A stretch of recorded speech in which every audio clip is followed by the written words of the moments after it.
All right, welcome everybody to another virtual 1 Million Cups-Bentonville session. Thank you for joining us this morning, this cold morning if you're watching from Northwest Arkansas, or I guess anywhere in Arkansas or the South right now. My name's Caleb Talley. I'm the Director of Marketing and Events for Startup Junkie and also a proud 1 Million Cups organizer. For those of you who might not be familiar with 1 Million Cups, it was created on the notion that entrepreneurs discover solutions and engage with their communities over a million cups of coffee. I've got mine in a convenient can this morning. The Kauffman Foundation developed 1 Million Cups in 2012 as a free program designed to educate, engage, and inspire entrepreneurs around the country. Through the power of volunteers, 1 Million Cups has grown to more than 160 communities. And as a program of the Kauffman Foundation, 1 Million Cups works with entrepreneurs, empowering them with the tools and resources to break down barriers that stand in the way of starting and growing their businesses. This morning, we're excited to introduce you to Chris James.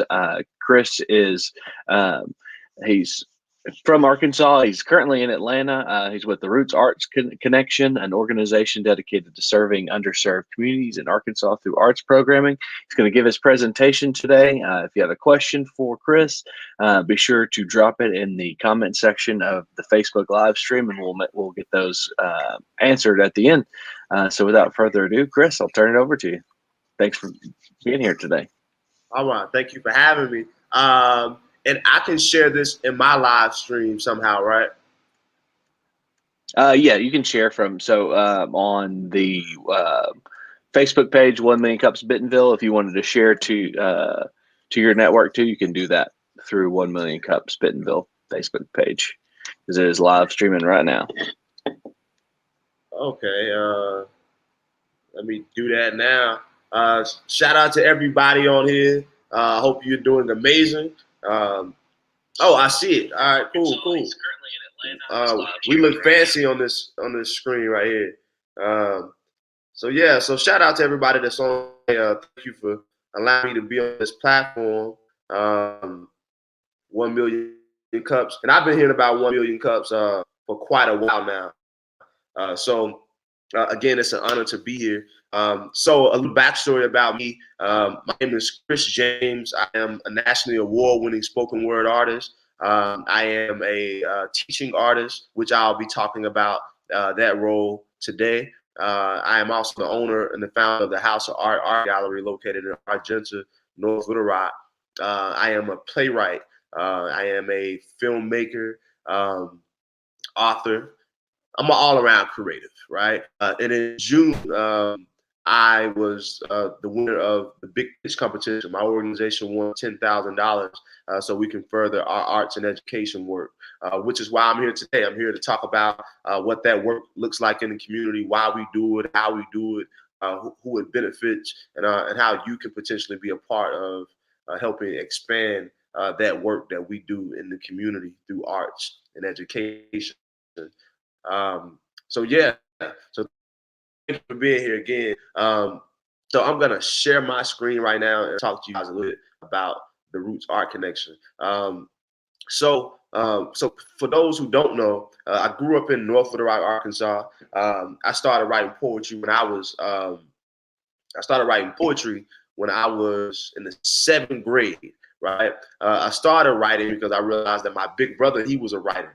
But the reason I kept writing is because life started happening to me, and literally poetry and having access to something creative literally saved my life. And I want to talk to you guys about how you can help, how we do this work through the Roots Art Connection to continue saving lives of young people. So I hope you can see my screen. Let me make sure from the Facebook Live. Yep, Roots just Arc has been in popping in to existence say, about 2013. Can you see it? Yep, you're good. All right, solid. You know, I'm technology savvy, so you know all that good stuff. So the Roots Art Connection has been in existence since 2013. I wanted to do work that not only engage students and entertain them, but also served as an outlet to help transform how these students experience life, how they experience education. But I also wanted to create an outlet for young people to be able to express themselves. Like, how often do you get to express yourself, in education? Rather you're in a theater club or a poetry club or whatever, right? So I've had the opportunity to go into schools across the entire state of Arkansas, from Northwest Arkansas to South Arkansas, to East, West, all over. And when I go into these schools, I have the opportunity to integrate poetry, theater, and hip hop into the classroom with an emphasis on social emotional learning, right? And what I realize is that a lot of times, many of these students have never expressed themselves. They've never, the teachers, even their peers, don't truly know who they are. So through the Roots Art Connection, I've created not a platform even for myself. Again, I've traveled the country being a performing spoken word artist, but the Roots Art Connection has allowed me a platform to partner with schools, to partner with organizations, to offer integrated education. So here, you'll see me on the front cover all the time, newspaper, for being one of the top visionaries in the state of Arkansas, for doing work like the arts and education that we do through the Roots Art Connection. Here is another opportunity to work with since she was about 13. I think she's like 21 now, and she's still performing across the country. Amazing young poet by the name of Tasha Mayo.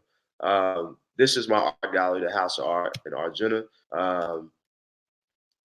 Us, again, working with young people in the community from a local organization. They got to come by and paint.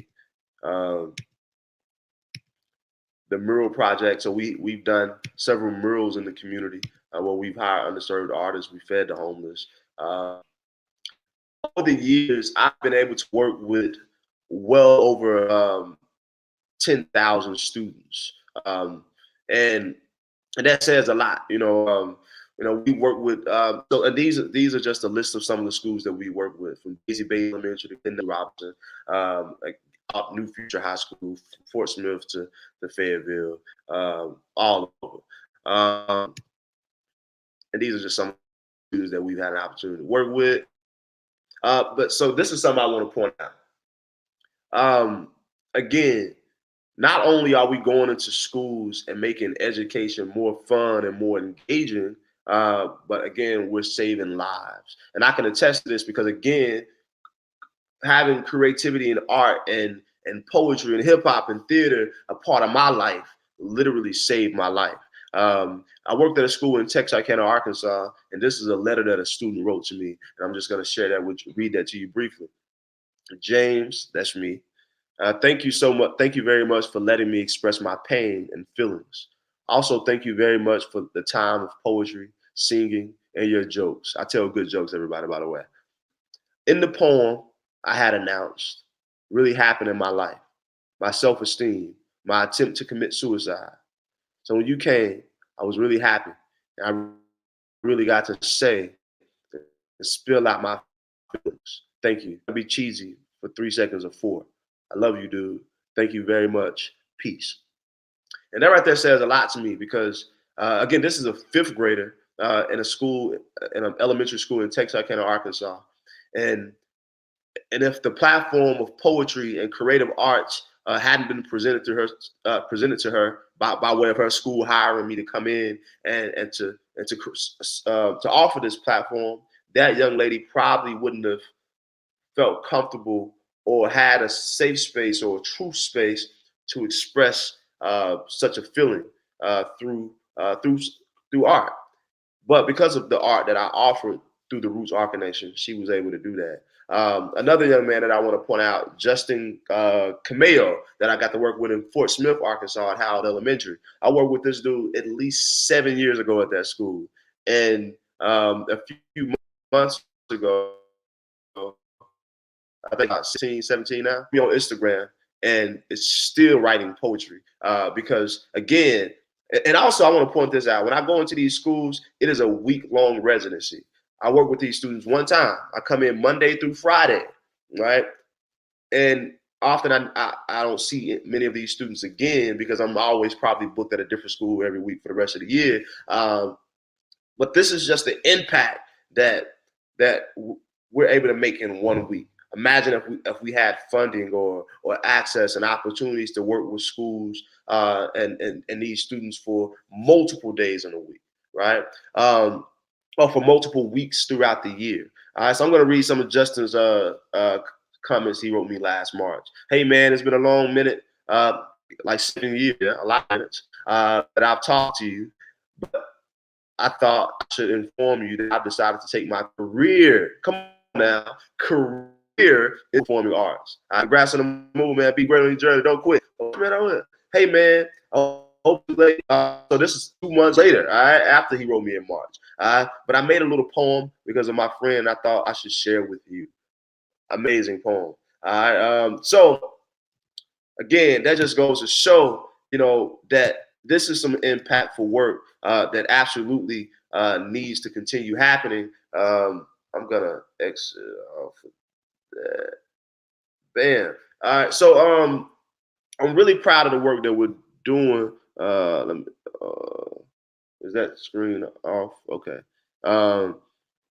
So again, I'm really proud of the work that we're doing, and I hope that we can continue doing this work through arts and education because again, it's needed. You all are very familiar with how how academia works. The first program, when funding it needs to, when more funding is needed, the first thing that's cut is uh, uh,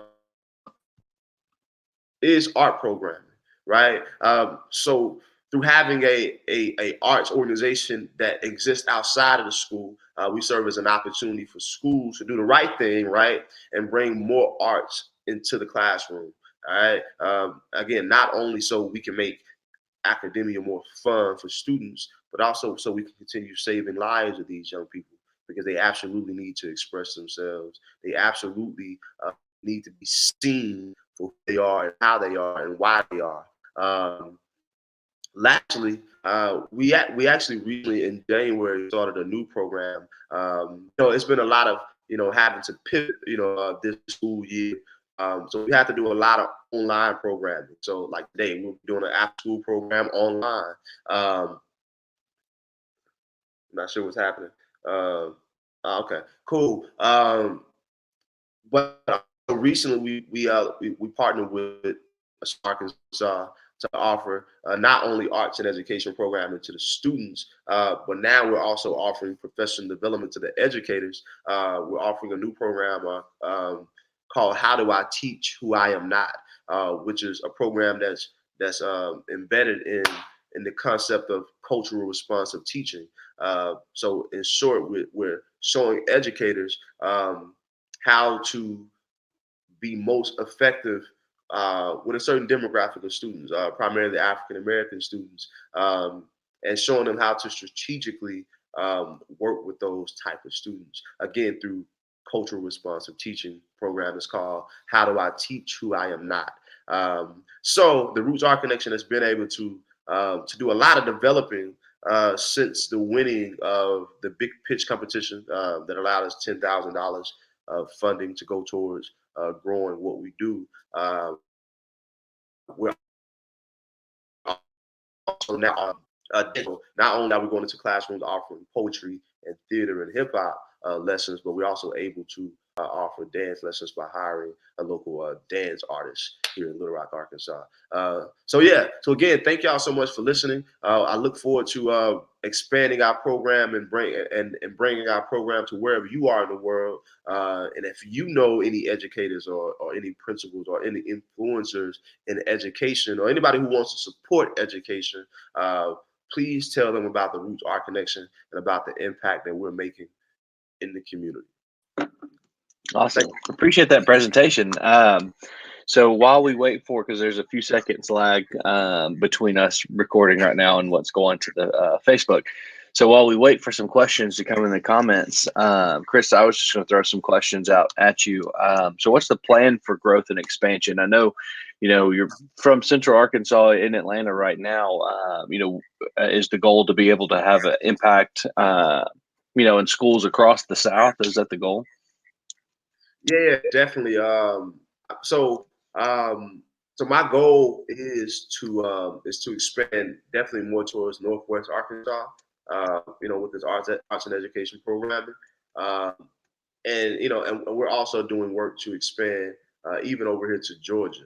Um, especially with the CRT training, the cultural responsive teaching, because again, it incorporates the arts and education, but it also teaches a lot about institutional bias in the classroom, and how we can use art and how we can use media um, to to redress some of those issues in education.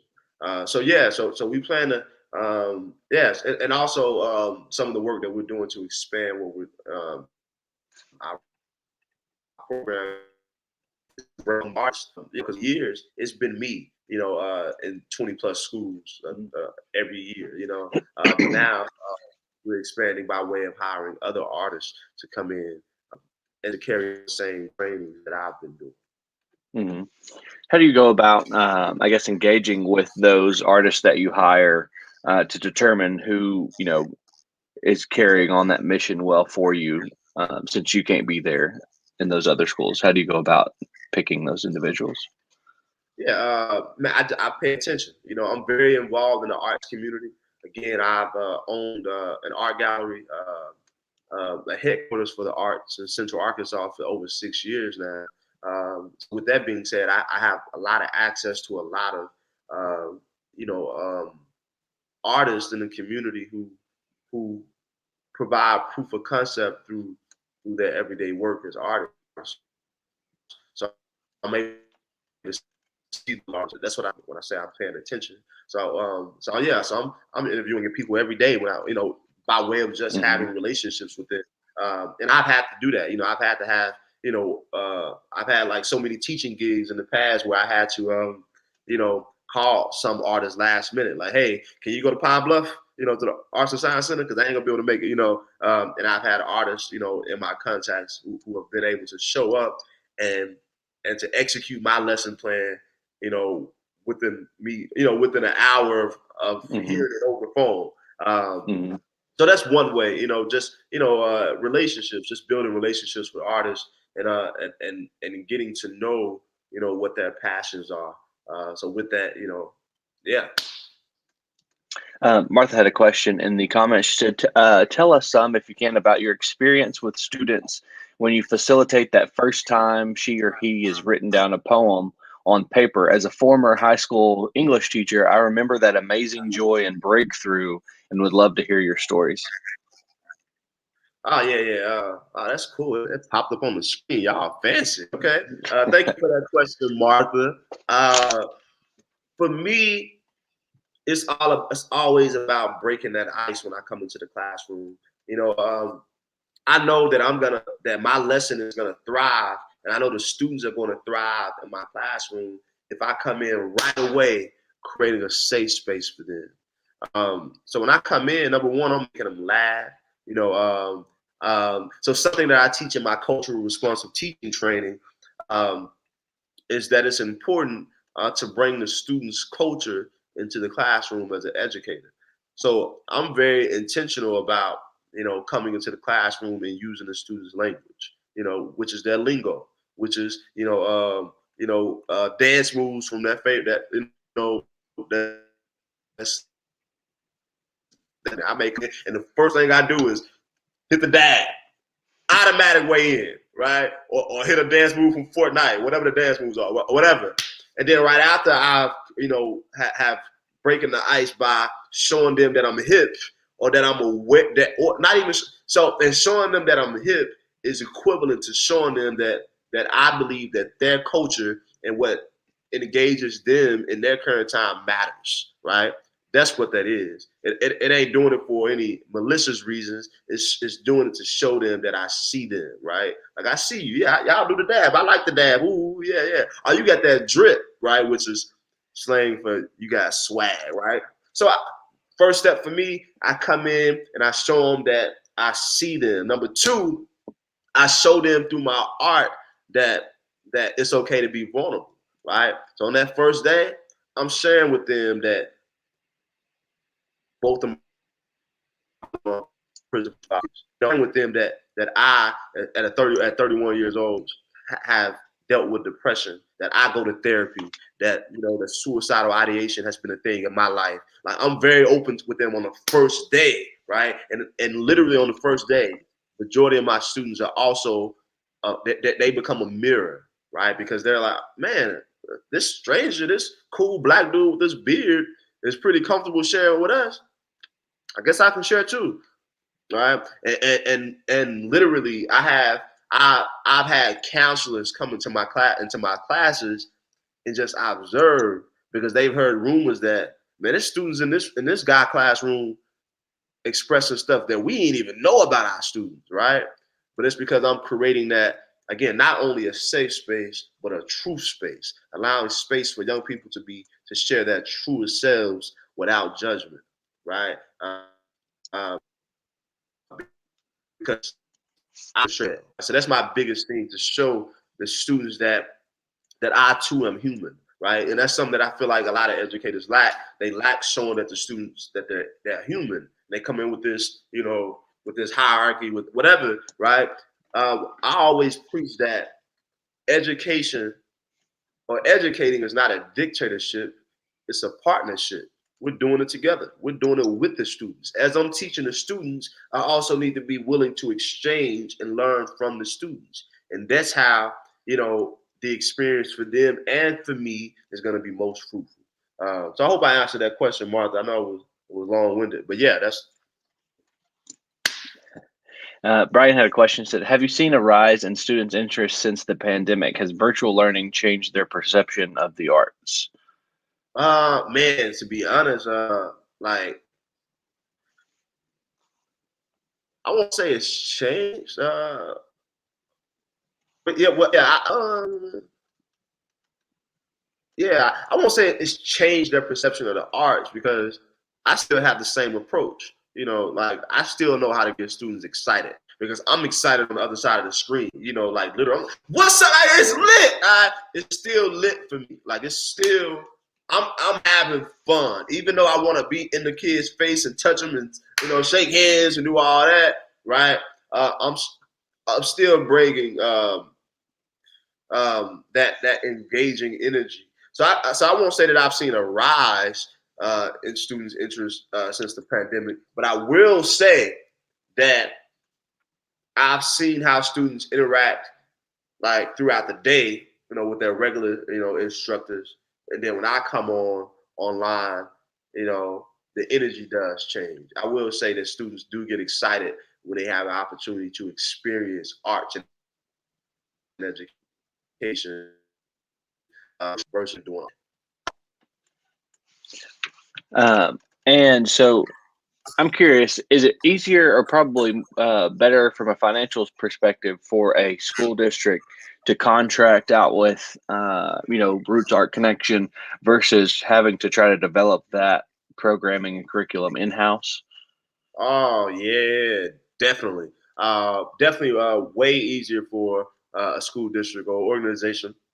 It could be an after school program, it could be a college campus. Anybody. Yeah, it's definitely way easier to contract the Roots Art Connection to bring in the programming because again, we're already developing it. We Hmm. already got it developed, but also we can, we've had organizations that have asked us to do certain projects, and we can customize, our services, and what we offer, for that specific school. Like we work with a lot of school districts where they want us to event. We've been able to offer district-wide poetry slams for the students to participate in. Yeah, so we're able to, so yeah, it's definitely easier and I believe more productive for schools just to allow us to just develop the programming for. Yeah, I can definitely see where it would be. Well, it gives them, I guess, flexibility with some of their budgetary restraints to contract that out versus trying to develop that in-house and hire full-time, um, you know, program associates and that sort of thing. Um, So we don't have any more questions in the comment section. So the last question we like to ask our presenters every week is, what can we as a community do to help you, Chris? Oh man, I mean that's easy, and I said it during the presentation, but I know it kind of blended with everything else. But I'm gonna say it again, right? The way that you all can help the to continue what we're doing, the simplest thing you can do is to become an ally by way of letting somebody know about the work we do. Again, if you know an educator, if you know a principal, if you know a superintendent, if you know a curriculum coordinator, right? If you know anybody, in education who can become an ally, who can become, a pusher behind the work that we do, like please tell them about the work that we do. You can tell them to contact me. I'm easy to find. Chris James Journey. You can put in the Roots Art Connection. But I'm super easy to find. Again, Chris James is my name. You can also find me on the Arkansas Art Council's website by putting in Chris James. Or if you go to the Arkansas Art Council's roster, you can find me and learn more about my work and my services through the Roots Art Connection. Also, you can become, an investor in the program. An investor in art. Right? So, listen, if you say, "Hey, I'm in Bentonville," and there's this elementary school that I think can really benefit from having some arts and culture by way of Chris James and the Roots Art Connection. Uh, and the principal may be like, "I ain't got the budget," and if you want to fund it, you can fund the school, right? Like we just came up with a whole program right there. Fund the school. All right, you can do that, right? Yeah. So those are two ways. I think easy ways. Number one, help spread the word about our work. Right? Because that's what's got us. Where we are. Again, we've been able to work with over 10,000 students with over well over 10 school districts across the entire state of Arkansas, and it's not because we're buying billboards, or advertising. It's all been word of mouth, literally, all been word of mouth. I think I've done a lot of emailing principals and calling schools over the last 10 years. I can't say that I've ever gotten an opportunity to go into school because I called, because I was emailing them. All those opportunities, all the opportunities that we've had have been because of word of mouth, because somebody like you said that the work that we're doing matters. Please share the word. Yeah, without school, we doing work. I promise you, and I guarantee you, when we come into a classroom, rather you work with your niece or nephew, your child, then we will leave the room, leave that school, having transformed their life in some way, guaranteed. Or I'll give you $5 back. Awesome. I appreciate it, Chris. That was a great presentation. What is it? Is there an email we can drop in the comment section for anybody that wants to reach out to you about programming or? Yeah, definitely. Easy. You can email me at chrisjames501@gmail.com. So that's the easiest email to track me down on. Again, that's chrisjames501 at gmail.com. Yeah, Awesome. pretty easy to find. And if you want to go to my We'll website, you can put it chrisjamesjourney.com. djamesjourney.com. Awesome. We'll drop those in the comment section. Again, Chris, thank you for joining us. We really appreciate it. Love to hear more about the Roots Art Connection. Thank you, everybody that's watching. We appreciate you for tuning in. Reach out to us, reach out to Chris, and y'all have a great day and stay warm out there. Oh, yeah. Thank y'all.